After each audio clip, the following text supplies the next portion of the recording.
welcome to the 63rd episode of Under the Radar. I'm pleased to be back, and I finally can say that I've made some progress on some slave to servant related things. I guess the big hint, I'll talk more about it at the end of the episode, but I finally finished another music video, which I'll be dropping very, very soon, probably within the next week, for the title track Escape Babylon, from the album that I'm about to drop. And it's kind of an entertaining little video. The song itself isn't the catchiest song and wasn't really aimed to be a single, so I'm not going to drop it as a single on any streaming platforms, but I am going to put it out as a video on this channel and push it a little bit on social media before I film a single/video called Hindsight 2020 as well.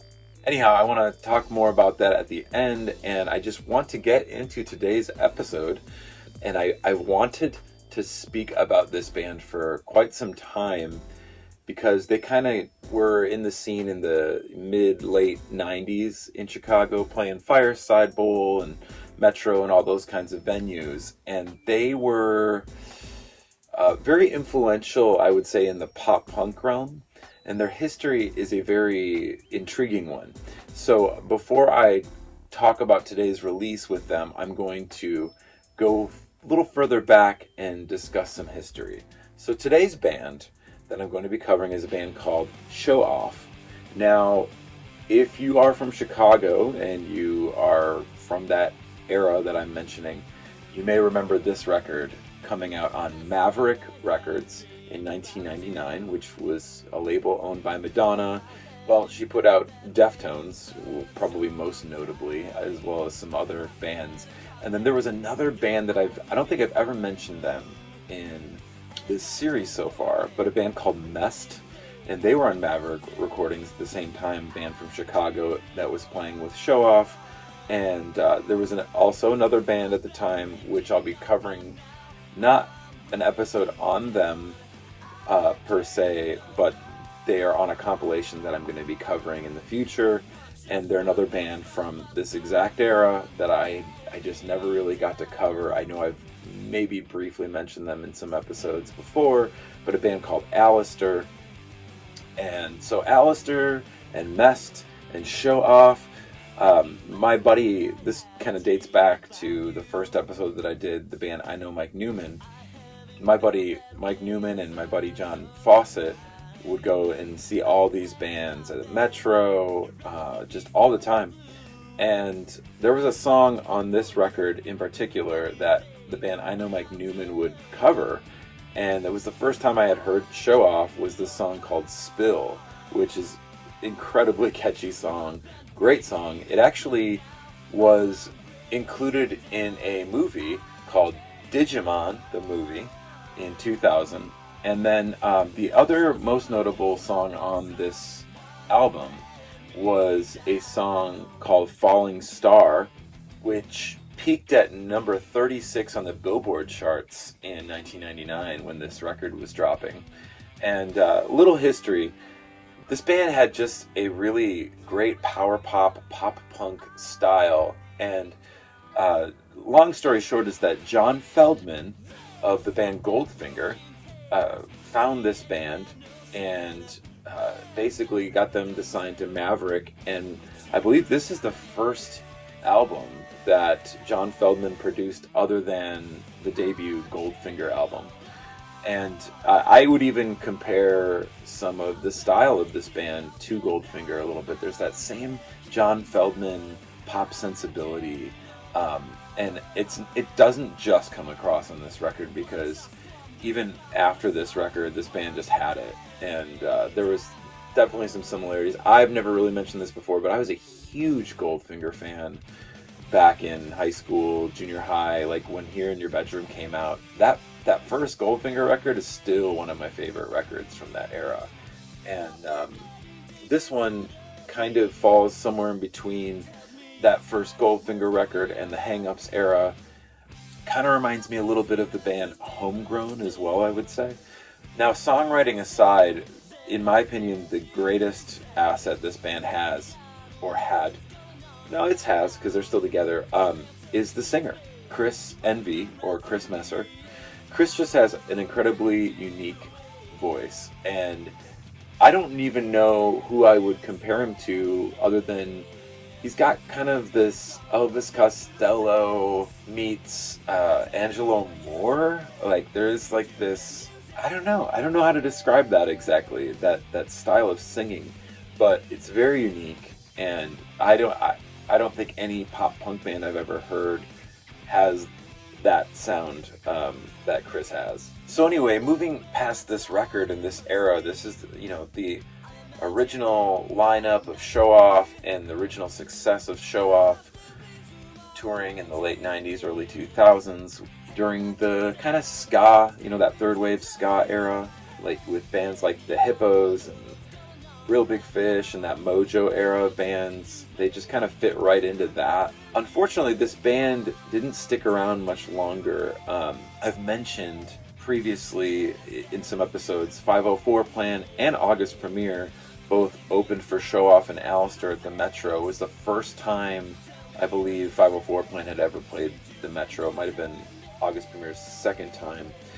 But I remember this show, and then very shortly after, this was 2002, and Showoff disbanded not long after this. And what's tragic, in my opinion, is that Showoff had a second album that never saw the light of day called Wish You Were Her, and it was produced by Mark Trombino. And if you don't know who Mark Trombino is, I mean, he's a member of, Drive Like Jehu. He produced Jimmy World's first 3 albums. To go and do a record with Trombino and then just have it essentially get shelved by the major label is just criminal. And so none of us really got to hear that record, and the band just kind of faded away after that. And the only thing that I had heard about Showoff were a couple things. One, that Chris Envy had joined Fall Out Boy, and at the time, I've mentioned I'm not going to get into all the Fall Out Boy stuff. I didn't know if he was singing, I didn't know if he was drumming, I didn't know what he was doing in the band exactly, but I was like, wow, okay, this band's going to do something. And then the band did something, however, Chris was not included in that, and I think there's some sort of documentation online somewhere of Chris's minimal existence with Fall Out Boy. The only other thing that I had heard about this band was that the drummer had left Showoff and started a band that signed to Tooth and Nail called The Fold. And so that was a little bit more of that kind of Juliana Theory, emo, pop, rock, down-tuned, drop-D style of playing. And I was kind of excited about this band when they came out as well. So this featured Nate, who is the drummer of Showoff, and they did a bunch of records. However, today I'm not going to be covering The Fold, nor am I going to be covering the first Showoff material. But I do want to say this. I know I had mentioned that Mark Trombino record, Wish You Were Her, that is now available for digital download and streaming on the band's Bandcamp page, which I went and snagged myself, and it's a great record. I can't say that I love it more than I love this first Showoff record, because the first one just is so special to me. But to have Showoff go and do a record, after Jimmy Eat World and Blink-182 and the Hippos, like that era, before or during the drive-through craze when Finch went in and Starting Line and Midtown did some records, and it was just, Mark was getting quite popular. So I would recommend, before I get into this specific release that I'm going to be covering today, I would recommend that you go and download that record, because that's one of those artifacts to me that none of us got to hear for quite some time, and the fact that it's out, you should go check that out. And you should definitely get this record, do your deep dive on this band if you've never listened to their first 2 albums. But here we go. We're going to get into today's episode, which is an obscure EP entitled Waiting for You. This was released in 2006, and it was released on Pacific Ridge Records. It was produced by Mark McCluskey, who has produced many, many bands. At this point, I don't think Mark really had done much. This was one of his first, more notable artists that he had started producing. And this was, again, let's go back. 2002 probably is when Showoff disbanded. 2003, somewhere in there. They reunited for a cancer benefit, and it, I think, sold out in the burbs. And then next thing I know, I heard from Mickey, the drummer of August Premiere, who I've covered many times in this series before, that he was drumming in Showoff, and I was incredibly stoked to hear what he was doing with the band, let alone just hearing where the band was going with their new direction. And so Dorm Life, we ended up playing the record release show at Clearwater, I believe it was, for this EP. And I got myself a copy and really enjoyed it. And I'm going to go ahead and break into a few of the tracks off of this 6-song EP. The first song, the opening track on here, is entitled Turn Out the Lights. Honey, turn out the lights, cause I can't stand the feeling. I'm lying awake and I'm staring at the ceiling, wondering if you're thinking of me too.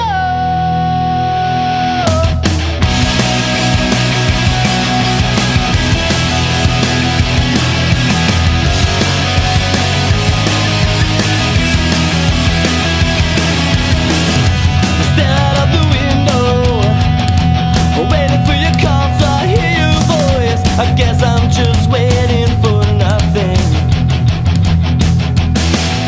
I hope you're doing alright. I hope you're doing alright. And do you know, every moment I'm awake, I'm thinking of you.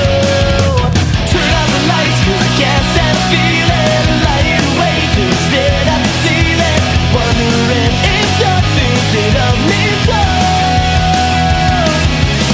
Back off the track, everyone's waiting. Hear it in your voice, do you know what you're saying? All the things that used to put me down. What a great opening track. I want to say this. Chris's voice, of course, as I've said before, has this very unique, just totally different sound than any bands in this genre. And from the get-go, I think that this song reminded me of a few things. It reminded me, one, I would say there are some similarities to Dan Andriano from Alkaline Trio and Chris a little bit here and there in their vocal execution. Not that they sound identical or anything, but there are some similarities. And I think I could probably say that it gets down to like this big Smoking Popes influence.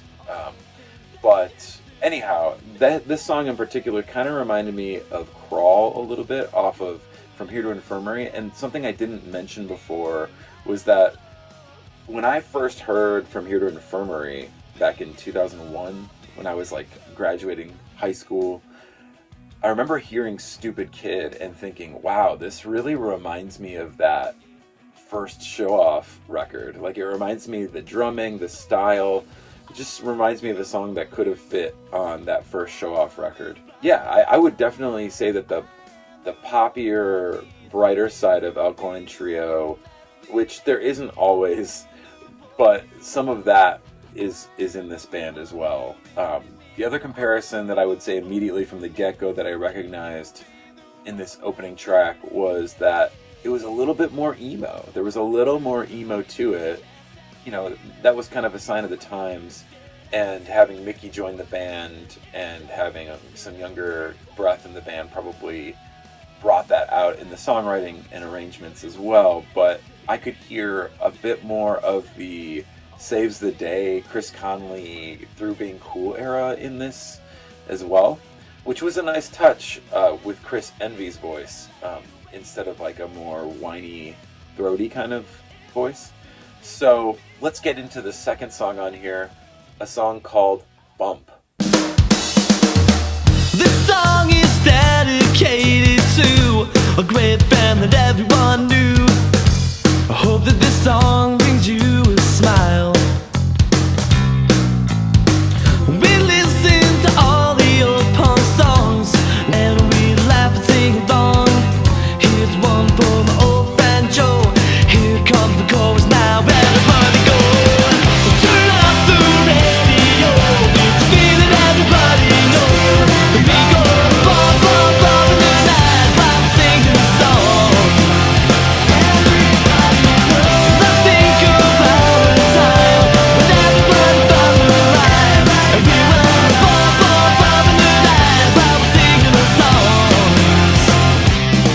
Now that song really had that pogo-y, bouncy Goldfinger, John Feldman vibe to it, in my opinion, and it was, that one's a jam. Definitely one of the most catchy songs on here. Great pop sensibility. The third and final track that I'm going to be playing off this EP here is kind of a more mid-tempo rock song. Opens with this real nice clean guitar, kind of reminiscent to me of Red Hot Chili Peppers, kind of those hammer-ons, those clean John Frusciante style playing a little bit at the beginning. But yeah, this song is called Ocean Time.